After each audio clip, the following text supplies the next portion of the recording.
একেখন এনিমেতে aliens, ghost, action, drama, comedy সব আছে। লেট মি গেছ, তুমি ডেন্ডাডনৰ কথা কৈ আছা। ঠিকেই গেছ কৰিলোঁ নে? Welcome back to my YouTube channel বন্ধুসকল, য'ত মই এনিমে ৰিভিউ আৰু ৰিকমেণ্ডেশ্যন দিবলৈ ট্ৰাই কৰোঁ। যদি তুমি মোৰ ৰিভিউটো চাই ভাল পোৱা, এটা লাইক আৰু ছাবস্ক্ৰাইব কৰি দিবা। তুমি যদি মোৰ লিখীয়া এনিমে ভক্ত হয়, তুমি যদি চাই-ফাই এনিমে চাই ভাল পোৱা আৰু তুমি যদি ট্ৰাই হাৰ্ড এনিমে ফেন হয়, তেনেহ'লে এই এনিমেখন চাই ভাল পাবা। এনিমে এখন হ'ল ডেন্ডাডন। এনিমে এখন প্ৰথম এপিছডটোৰ পৰা ইণ্টাৰেষ্টিং হৈ যায়। আৰু এনিমেখন ষ্টাৰ্ট হয় এটা বিজাৰ, এটা হিলাৰিয়াছ প্ৰিমাইছৰ পৰা। ই হ'ল মমো, যোনে ভূতৰ ওপৰত বিশ্বাস কৰে কিন্তু এলিয়েনক বিশ্বাস নকৰে। আৰু ই হ'ল অকাৰুণ, যোনে এলিয়েন্সৰ ওপৰত বিশ্বাস কৰে কিন্তু ভূতৰ ওপৰত বিশ্বাস নকৰে।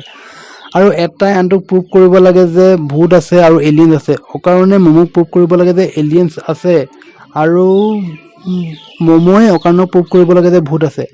চ' চেলেঞ্জ অনুসৰি অকাৰুণে এটা হণ্টেড টানেলত সোমাই যায় আৰু মমোৱে এনেকুৱা এটা ঠাইলৈ যায় য'ত এলিয়েন্সৰ হটস্পট বুলি মানুহে কয়।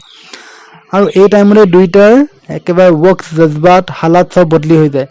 অকাৰুণে দেখি পায় ভূত আৰু মমোৱে এলিয়েন্স দেখে। শুনি কেনেকুৱা লাগিছে? বঢ়িয়া ন? এনিমেখন চাই আৰু ভাল লাগে। এইটো বাছ ষ্টাৰ্ট হয়। মমো আৰু অকাৰুণ ইয়াৰ পিছত এখন ছুপাৰ নেচাৰেল মেডনেছ পৃথিৱীত প্ৰৱেশ কৰে, য'ত স্পিৰিটছ, কাৰ্চেছ, এলিয়েন্স চব এক্সিষ্ট কৰে। আৰু এনিমেখনত বেলেগ কেৰেক্টাৰ আছে যদিও তোমালোকৰ ফ'কাছ অকল মমো আৰু অকাৰুণৰ ওপৰতে থাকিব, কাৰণ সিহঁতৰ যিটো বণ্ডিং দেখুওৱা আছে ন, বঢ়িয়া লাগিব। এইবাৰ এনিমেশ্যনৰ কথা কওঁ। এনিমে এডাপ্টেশ্যন বাই চাইন্স চাৰো, যোনটো ষ্টুডিঅ' ইউনিক এনিমে ষ্টাইলৰ বাবে ফেমাছ হয়। আৰু এনিমেখনে তোমাক ফাৰ্ষ্টৰ পৰা লাষ্টলৈকে ধৰি ৰাখিব পাৰিব।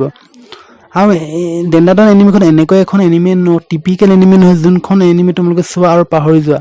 তোমালোকক যদি এখন ফ্ৰেছ আনপ্ৰিডিক্টেবল এনিমে লাগে, তেনেহ'লে এই এনিমেখন এটা ট্ৰাই দিব পাৰা।